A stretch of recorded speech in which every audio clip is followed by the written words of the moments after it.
성령의 사람 시리즈 두 번째입니다. 희락의 사람이라는 제목의 말씀을 가지고 함께 은혜 받기를 원합니다. 우리는 이 여름 성령의 9가지 열매를 하나씩 살펴보면서 성령의 사람으로 살아가는 그 그리스도인의 삶이 어떤 삶이어야 하는가라는 것을 함께 찾아보고 있습니다. 우리가 성령의 임하심을 외부의 어떤 현상을 통하여서 주어진다라고 생각하는 분들이 계십니다. 그래서 때로는 우리나라에 일어났던 평양 대부흥 운동과 같은 성령의 운동을 통해서 성령을 경험하게 되는 그런 경우도 나타나게 됩니다. 또 어떤 경우에는 특별한 은사들, 예를 들자면 방언, 예언, 신유 등과 같은 은사를 통해서 성령님을 경험할 때도 있습니다. 그런 은사들이 내 삶에 나타날 때에 자신이 성령의 사람이구나 라고 그렇게 생각하는 분들도 있어요. 물론 이런 눈에 보이는 어떤 능력으로 성령님의 임하심이 나타나기도 합니다. 그러니까 우리가 생각했을 때 우리가 생각지도 못한 외적인 어떤 변화, 기적 뭐 이런 것들을 통하여 우리는 성령님의 역사다라고 생각할 수 있죠. 예를 들자면 모세가 홍해 앞에 섰을 때 홍해가 갈라지는 것, 그런 것들은 성령님의 역사하심이라고 말할 수밖에 없잖아요. 죽은 자가 살아났어요. 그죠? 불치병에 걸린 사람이 그분이 갑자기 어느 날 그 모든 불치병이 깨끗하게 없어졌어요. 그런 것들을 바라보면서 우리는 성령님이 역사하셨구나 라고 그렇게 생각한다라는 거예요. 또 어떤 분들은 내가 받은 여러 가지 은사들을 통하여서 방언도 하고 예언도 하고 뭐 여러 가지 이런 성령의 은사를 통하여서 내가 내 안에 성령님이 내주하고 계시는구나, 성령님이 역사하시는구나 라고 그렇게 생각할 수도 있다라는 거예요. 그런데 성령님은 이렇게 외부에서 우리를 돕는 어떤 힘이나 어떤 에너지로 나타나는 것도 있겠지만, 그러나 성령님은 인격적인 존재입니다. 삼위라고 하는 하나님, 성령님, 예수님 이 모두는 인격적인 존재셔요. 그래서 이 인격적인 존재이신 성령님께서 우리의 인격의 영향력을 더 많이 주시는 분이시다라는 거예요. 그래서 신앙생활 하면서 우리는 말씀을 통해서 우리의 내면이 조금씩 변화되어져 가고 있는데, 그런데 이 내면의 변화를 주시는 분, 이 내면이 변화될 수 있도록 우리를 도와주시고 힘주시는 역할을 하시는 분이 누구라는 거예요? 바로 성령님이시라는 겁니다. 그래서 우리의 신앙은 인격으로 드러나게 되어져 있다라는 거예요. 내가 신앙생활을 오래 했는데 그런데 여전히 내 인격이 변화되지 않다. 나는 10년 내에 똑같습니다. 여러분, 이거 좋은 이야기 아니에요. 내가 10년 전보다 10년 후에 오늘의 모습에 엄청난 내 인격의 변화가 나타날 때에 그제서 그게 뭐라는 거예요? 내 안에 성령님께서 역사하시고 나를 변화시켜 나가시는구나 라고 볼 수 있다라는 겁니다. 여러분, 성령의 9가지 열매를 가만히 보십시오. 오늘 우리가 읽었죠. 사랑과 희락과 화평과 오래 참음과 자비와 양성과 충성과 온유와 절제. 여러분, 이 9가지 열매가 여러분 한결같이 뭘 의미하는 것 같습니까? 내 안에 내적 변화를 가지고 오는 요소들이라는 것을 우리는 캐치할 수 있어야 합니다. 여러분, 사랑과 희락과 화평, 오래 참음, 이 성령의 역사가 내 안에 나타나는 내 인격의 변화를 의미하는 것이다 라는 거죠. 그래서 인격과 성품에 관한 이 변화가 성령을 통하여서 우리에게 나타나게 되어져 있다라는 겁니다. 그래서 우리는 성령의 사람 되기 위해서 노력해야 하고, 우리 안에 계시는 성령님을 우리는 내 인격을 통하여서 나타내 보여야 한다라는 거예요. 지난 시간 우리가 뭘 이야기했습니까? 성령의 9가지 열매 중에서 사랑에 대한 이야기를 했습니다. 사랑의 사람. 우리는 진정으로 사랑의 사람이 되어야 한다라고 말씀을 드렸습니다. 오늘은 두 번째입니다. 성령의 9가지 열매 중에 희락에 대한 이야기를 말씀드리려고 합니다. 성령의 사람은 희락의 사람입니다. 다시 말해서 김찬호 집사님, 스마일맨이라는 거죠.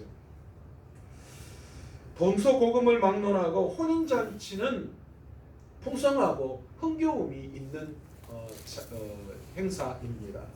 얼마 전에 제 조카가 결혼을 했거든요. 좀 늦게 결혼을 했는데, 그런데 결혼식 갔더니만 그 결혼식 때 우는 사람은 딱 한 사람밖에 없더라고요. 엄마, 아빠, 두 사람도 뭐 텅텅 대성통곡 가지는 않고 찔끔 우는데, 요즘은 딸 시집 보낼 때는 안 운대요. 그런데 아들 장가 보낼 때 시어머니 시아버지가 운대요. 이게 모계 사회가 되어서 이제는 아들을 떠나 보내야 하기 때문에 아들 부모님들이 결혼식장에서 운다라고 하더라고요. 어쨌든 여러분, 결혼식에 가면 늘 웃음꽃이 활짝 펴 있습니다. 과거를 회상하면서 아이고 콧질질 흘리던 게 벌써 결혼한다, 아이고 너무너무 기쁘고 좋다, 그렇게 이야기하죠. 그래서일까요, 우리 주님께서도 천국을 종종 혼인잔치에 비유해서 말씀하실 때가 많았습니다. 왜일까요? 하나님의 나라는 그 자체로 그 백성들에게 큰 기쁨을 주는 것이기 때문에, 혼인잔치처럼 모든 사람에게 큰 기쁨이 되기 때문에 이 하나님의 나라를 혼인잔치에 비유해서 설명을 하셨습니다.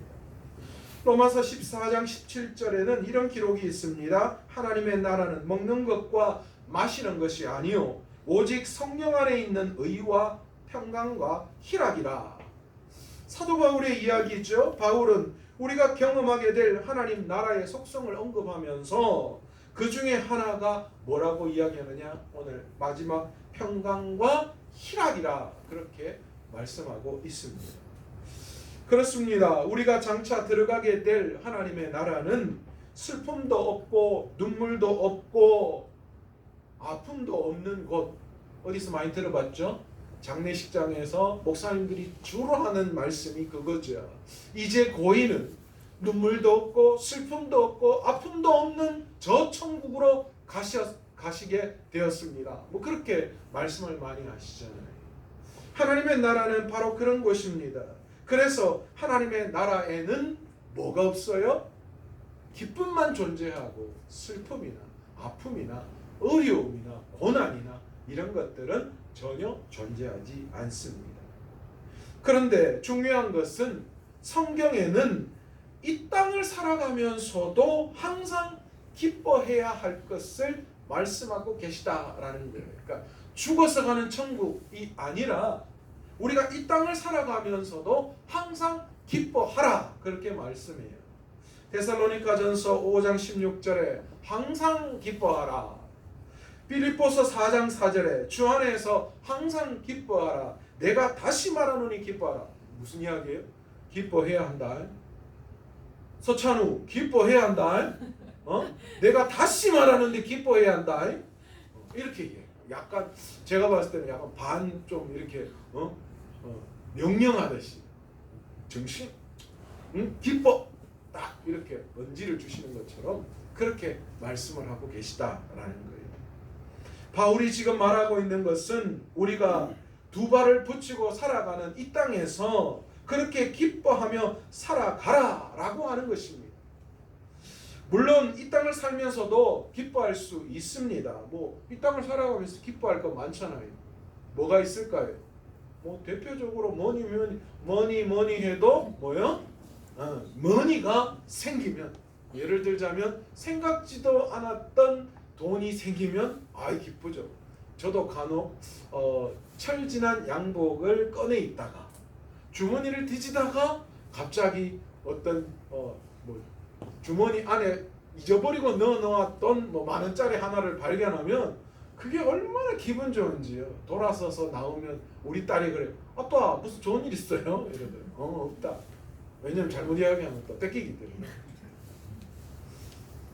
얘가 예상치 않은 어떤 일들로 말미암아 내가 큰 돈을 벌었을 때도 너무 감사합니다. 그렇죠? 때로는 사랑하는 사람을 만났을 때에도 마찬가지입니다. 정말 사랑하는 사람을 만나서 그 사람과 교제하고 그리고 결혼하게 되었을 때에 얼마나 행복하고 기쁜지 몰라요. 때로는 자녀가 좋은 대학에 가고 때로는 또 어떤 성공을 이루어냈을 때 그때도 너무너무 기쁨을 느낍니다. 뭐 더 소소하게는 저 같은 경우에는 다이어트에 성공했을 때 살이 그냥 갑자기 쪽쪽 빠졌을 때 좀 빠져 보이지 않습니까? 아니에요? 한 2kg 뺐는데 지금 이게 장점이자 단점이에요. 좀 이게 덩치가 있는 사람은 빠져도 별로 티가 안 나고 쪄도 별로 티가 안 난다라는 거지. 어쨌든 제가 몸무게가 한 1-2kg 빠졌거든요. 그러니까 소소하게 내가 다이어트를 했는데 살이 빠지는구나. 그것도 되게 기분이 좋은 게 사실입니다. 여러분, 운전면허 시험장에 가면 간혹 헌혈차가 와 있다라는 걸 여러분 보신 적이 있으십니까? 되게 아이러니하죠. 운전면허 시험장에 왜 헌혈차가 있냐? 그런데 그렇대요. 운전면허 시험 그거 뭐라고?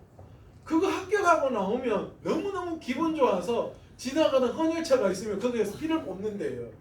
내가 이렇게 기분 좋은데 이게 좀 나도 좀 좋은 일 해야 되겠다. 그래서 뽑는다는 거예요. 그만큼 사람의 선함을 일으킬 수 있는 그런 일이 운전면허 시험 통과하면 그렇대요. 그러셨습니까? 뭐 사실 안 좋지 않죠. 시험 준비하다가 합격하면 좋은 게 사실이지. 저도 그런 것 같아요. 저희 아들이 그때 의준이가 초등학교 들어가기 전이었죠. 노회에서 하는 성경 암송 대회에 나가서 입상을 했습니다. 그때 최우수상을 받았는가 그랬어요. 그래서 그때 담임 목사님이 시상을 하는데 의준이를 강단 앞에 세우고 해보라는 거예요. 그래서 이렇게 줄줄줄 하더라고요. 뒤에서 그거 하는 모습을 제가 부모로서 다 보는데 얼마나 뿌듯하고 흐뭇하고 좋은지요. 우리 딸도 그랬어요. 제가 늘 이렇게 강단에서 우리 딸 공부 못한다고 막 그렇게 좀 구박 아닌 구박을 좀 했었었는데 그런데 어느 날 갑자기 장학금을 받아왔어요. 많지는 않았어요. 진짜 밥 먹으면 끝날 그걸 받았는데 그래도 학교에서 뭘 장학금을 받았다 계속 받아오기를 원했는데 한 번으로 끝나더라고요. 졸업하기 전까지 한 번은 더 받아오겠지 생각하고 있는데 어쨌든 장학금을 받아오니까 너무너무 기분 좋고 그 이후에 우리 아들은 공부에 대한 이야기 못합니다. 왜냐면 니는 장학금도 안 받아오고 누나는 장학금도 받았는데 그렇게 기를 죽이고 있습니다. 뿐만 아니라 간호학과 전체 학생회장이 되었을 때도 그 뭐라고 그죠? 되게 기분이 좋더라고요. 우리가 사는 이 세상에서도 크고 작은 사소한 그런 기뻐할 거리들이 얼마나 많은지 모릅니다. 그런데 문제는 뭘까요? 기뻐할 것만 있어야 하는데 항상 기뻐할 것만 존재하지 않더라라는 거예요. 사실 기쁜 일보다는 어떻습니까? 우리를 괴롭게 하고 슬프게 하고 힘들게 하는 일들이 더 많은 것이 사실입니다. 그래서 시편 기자는 시편 90편에서 이렇게 말합니다. 우리의 연수가 70이요 강건하면 80인데 그 연수의 자랑이 어떻다고요? 수고와 슬픔밖에 없다. 그렇게 이야기합니다. 그래서 어떤 학자들이 인생을 단 한 단어의 한자로 표현하면 뭘로 이야기할 수 있을까요? 뭘로 이야기할 수 있겠습니까? 라고 그렇게 질문을 하자 많은 사람들이 뭐라고 이야기하느냐? 슬플고라는 단어를 사용한다라고 합니다. 여러분 그렇다면 우리가 믿고 있는 성경이 잘못된 것일까요? 항상 기뻐하라 라고 했는데 사실은 이 땅을 살아가면서 기쁜 일보다는 슬프고 힘들고 어려운 일이 훨씬 더 많은 것이 사실인데 그렇다면 성경이 잘못된 것이라고 말할 수 있을까요? 그런데 성도 여러분, 성경은 우리가 항상 기뻐해야 될 근거를 제시하는데 빌립보서 4장 4절에서 그 근거를 제시합니다. 뭐라고 이야기합니까? 주 안에서 항상 기뻐하라 라고 그렇게 이야기한다라는 겁니다. 그렇습니다. 우리가 항상 기뻐해야 될 근거는 주님 안에 있는 것이라고 말할 수 있습니다. 성경이 말하는 희락, 기쁨은 주어진 상황이나 환경에 의해서 영향을 받지 않는 내면의 평화를 말하는 것입니다. 그렇다고 한다면 주 안에 있다라고 하는 것은 무엇을 이야기할 수 있을까요? 우리가 기뻐할 수 있는 최대의 근거가 바로 예수 그리스도가 되신다라고 하는 그런 뜻입니다. 우리가 예수 그리스도 안에 있다라고 하는 것은 우리의 신분과 정체성을 말해주는 것인데요. 우리가 이 세상의 사람들과 동일한 신분을 가지고 있다면 어떻습니까? 항상 기뻐할 수가 없는 거예요. 그러나 우리가 이 땅에서 항상 기뻐할 수밖에 없는 이유는 우리가 그런 세상의 사람들과는 다른 신분, 다른 자격을 가지고 있는 사람들이다라는 것이지요. 보이는 것이 걱정스러운 뿐이고 들리는 것이 염려뿐인데, 그러나 그 세상을 살아가는 사람들과 다르게 우리가 예수 그리스도 안에 새로운 신분을 얻은 우리들은 주님의 자녀가 되었기 때문에 그 모든 세상의 환경과 여건, 그것을 뛰어넘어서 기뻐할 수 있다라는 겁니다.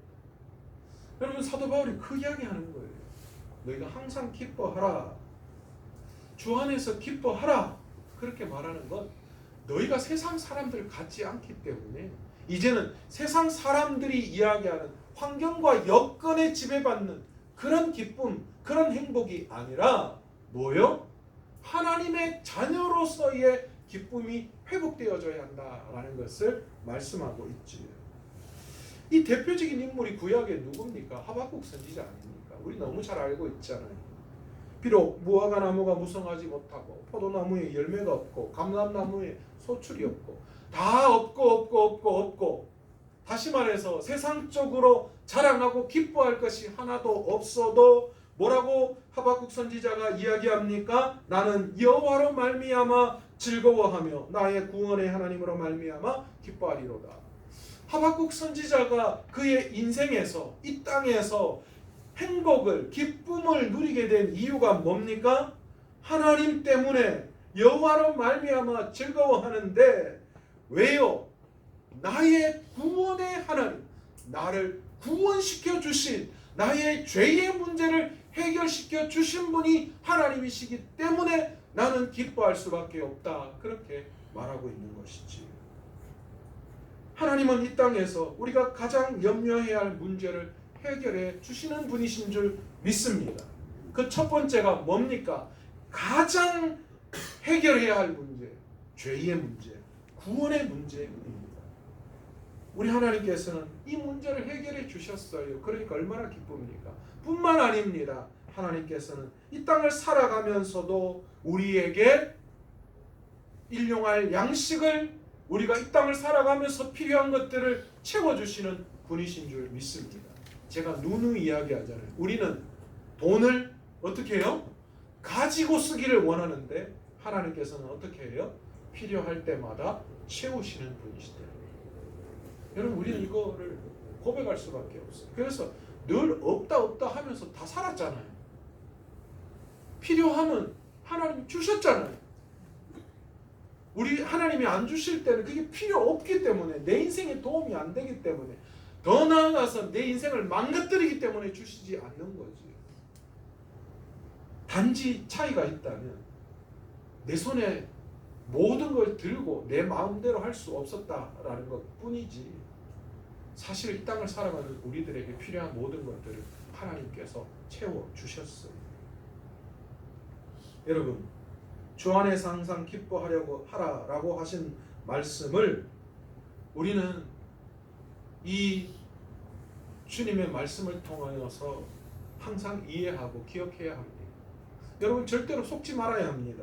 사단은 염려의 문제로 말미암아 우리가 그리스도 안에 있음을, 우리가 그리스도 안에 새로운 신분을 가진 자가 되었음을 의식하지 못하게 하고, 그리고 그런 말미암아 그리스도의 자녀된 우리들이 누리는 기쁨마저도 뭐 하는 거예요? 빼앗아가 버리는 게 사단이다라는 거예요. 여러분, 그리스도 안에 있음은 우리 인생의 일부를 말하는 것이 아니라 우리의 인생의 전부를 말하는 것입니다. 그래서 로마서 8장 32절에서 자기 아들을 아끼지 아니하시고 우리 모든 사람을 위하여 내주시니가 어찌 그 아들과 함께 모든 것을 우리에게 주시지 아니하겠느냐라고 말씀하시죠. 주님이 아들까지 주셨는데 우리에게 못 주실 게 뭐가 있느냐라는 겁니다. 여러분, 한편 주 안에서 항상 기뻐하라라는 것은 우리가 기뻐할 수 있는 궁극적인 힘과 능력을 내 안에 계신 성령으로부터 공급받을 수 있다라는 뜻으로 해석할 수도 있습니다. 성령님께서는 우리 안에 내주해 주셔서 우리가 어떤 상황과 형편에 있더라도 그 상황과 형편 속에서 기뻐할 수 있도록 만드시는 분이 뭡니까? 우리 안에 계시는 성령님이시다라는 거예요. 상황은 전혀 기뻐할 수 없고 즐거워할 수 없는 상황입니다. 그러나 내 안에 계시는 성령께서 내게 기쁨을 주시면 우리는 어떤 상황 속에서도 항상 기뻐할 수 있습니다. 여러분, 그래서 우리는 이렇게 찬양할 수밖에 없죠. 주 안에 기쁨 누림으로 마음의 풍랑이 잔잔하니 세상과 나는 간 곳 없고 구속한 주만 보이도다. 여러분, 뭐라고 이야기합니까? 마음의 풍랑이 잔잔하고 나니 세상과 나는 간 데 없고 누구만 보여요? 구속한 주님만 보이더라고요. 여러분, 내 안에 성령께서 작용하시면 내 상황과 형편은 하나도 변하지 않았지만 그대로지만 뭐가 보여요? 그 문제와 어려움보다 더 뛰어나신 하나님을 보게 하시고 그 하나님이 내 인생을 어떻게 설계해 나아가시는지를 보게 되는 거예요. 그러니 그 모든 어려움과 슬픔과 괴로움들 속에서도 기쁨이 회복되어질 수 있는 거지. 제가 허리가 별로 안 좋아서 수술도 한번 받은 적이 있는데요. 그런데 그래서 가끔 허리가 아프면 걱정이 됩니다. 그런데 걱정만 하는 게 아니에요.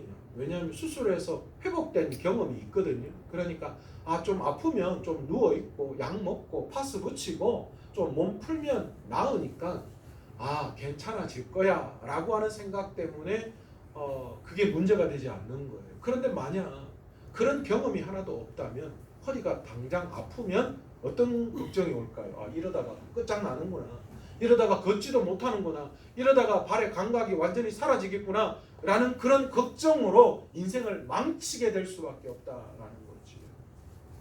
사랑하는 성도 여러분, 오늘 이 시간 성령께서는 내 안에 찾아오셔서 세상의 모든 우리 마음의 근심과 걱정과 우한 환란 속에서도 하나님이 그것보다 더 크심을 우리를 통하여 나타내 보여주시고 그래서 우리 안에 기쁨이 회복될 수 있도록 해주시는 분이신 줄 믿습니다. 그렇다면 우리가 어떻게 기뻐할 수 있을까요? 첫 번째로 좋은 것을 바라보고 긍정적인 생각을 통하여서 우리 안에 기쁨을 회복해야 하는 줄 믿습니다. 흔히 우리가 살면서 기뻐하지 못하는 이유가 어디에 있습니까? 염려 때문에 그래요. 우리가 안 기쁜 이유는 염려죠. 뭐요? 이러다가 어떻게 하나? 라는 그 생각이죠. 이래 벌어가 어떻게 하나? 내 자녀를 바라보면서 이래 공부해서 어떻게 하려고 하나? 이 세상 어떻게 살려고 하나? 여러분, 그런데 이런 걱정과 염려, 그런 것들이 우리의 기쁨을 막아버리는데, 그런데 여러분, 우리가 왜 이렇게 부정적인 생각을 할 수밖에 없는지를 가만히 생각해 보면, 여러분, 사실은 우리가 긍정적으로 생각하지 못하게 하는 우리의 부정적인 마음은 지금의 문제가 아니라 앞으로 일어날 일에 대한 상황들을 바라보면서 염려할 때가 훨씬 더 많더라라는 거예요. 우리가 염려하는 것을 보면 대개가 아직 우리 안에 오지 않았던 거예요. 이제 연세 많으신 우리 장로님, 권사님들, 또 우리 집사님들은 뭘 생각하십니까? 내가 노년에 마지막 신앙을 잘 마무리해야 되는데, 또 내가 어떻게 하면 이렇게 말년에 참 걱정 근심 없이 살아갈 수 있을까? 내가 이걸 가지고 이렇게 할 수 있을까? 그런 걱정을 합니다. 그런데 어떻습니까? 정작 아직도 하나님 앞에 부르심을 받을 그때 알 수는 없지만 내게 남아있는 것이고, 또 내 미래의 노년의 삶을 아직도 여전히 내게 남아 다가오지 않았는데, 그런데 우리는 그것을 염려를 통하여서 오늘 내가 기뻐해야 될 그 기쁨을 빼앗겨버리는 경우가 너무나도 많더라라는 겁니다. 여러분, 우리는 하나님의 말씀을 귀담아 들어야 합니다. 성경은 뭐라고 이야기하십니까? 그러므로 내일 일을 위하여 염려하지 말라. 내일 일은 내일이 염려할 것이요 한날의 괴로움은 그날이 족하니라. 여러분, 이 말을 우리가 곡해해서는 안 됩니다. 내일 일은 내일 염려하고 오늘은 오늘 것만 걱정하라. 여러분, 이 말씀은 이런 뜻이 결코 아닙니다. 오늘이고 내일이고 모든 일을 뭐 하라는 거예요? 염려하지 말라라고 하는 그런 말씀의 뜻입니다. 왜 그렇습니까? 너희가 염려해야 해서 해결될 일이 아니기 때문이라는 거예요. 여러분, 그렇잖아요. 앞에서 미래를 걱정하는 것으로만 앉아 있으면 아무것도 해결 방향이 나지 않아요. 염려는 그냥 염려일 뿐이에요. 염려해서 문제가 해결되어진다면 저도 염려만 할래요. 안 그렇습니까? 염려해서는 전혀 문제가 해결되지 않습니다. 그런데 염려는 오늘의 기쁨을 우리에게 뺏어가 버린다라는 겁니다. 그렇기 때문에 오늘 역설적으로 성경은 우리에게 뭐라고 이야기합니까? 너희 미래 것 가지고 염려하지 말고 오늘 항상 기뻐해라. 그렇게 우리에게 말씀을 하고 있다라는 것이지요. 왜요? 모든 상황의 주권자가 하나님이시기 때문입니다. 무엇보다 하나님께서는 자녀 삼으신 저와 여러분의 삶에 협력하여 가장 좋은 것을 허락해 주시는 분이시기 때문입니다. 때로는 우리에게 고난도 우리가 기뻐할 수밖에 없는 것은 우리를 더 완전하게 세우시려는 하나님의 계획이시기 때문입니다. 두 번째로 우리가 어떻게 하면 우리의 삶의 기쁨을 회복할 수 있는가? 성령께서 기뻐하시는 일을 행할 때에 우리의 삶이 기쁨으로 채워질 수 있습니다. 우리 그리스도인들의 감정은 내 안에 계신 성령의 감정을 그대로 드러낸다라고 볼 수 있습니다. 내 안에 계신 성령께서 기뻐하시면 나도 기뻐하고, 또 내 안에 계시는 성령께서 슬퍼하면 나도 슬퍼할 수밖에 없습니다. 따라서 내 감정을 우선적으로 생각하려고 하지 말아야 합니다. 그리스도인이라면 내 감정을 드러내는 것이 아니라 내 안에 계시는 성령님의 감정을 따라야 합니다. 성령께서 기뻐하시면 그 어떤 상황 속에서도 우리는 기뻐할 수 있습니다. 그렇다면 내 안에 계신 성령께서 기뻐하시는 일, 여러분 그것이 무엇이라고 말할 수 있을까요? 대표적으로 바로 전도입니다. 여러분, 전도하는 거 쉽습니까? 어렵습니까? 만만치가 않아요. 어렵고 때로는 창피하고 때로는 힘들고 내가 손해보는 그런 상황에 놓여질 때도 있습니다. 그런데 놀라울 만큼 전도에는 아주 짜릿한 기쁨, 아주 감당할 수 없는 그런 감동이 숨겨져 있음을 우리는 고백할 수밖에 없습니다.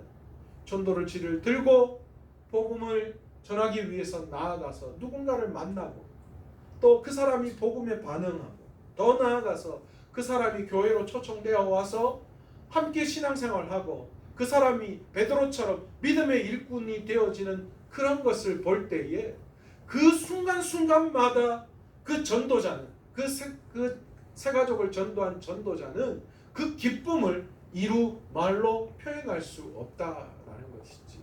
제가 늘 이야기하잖아요.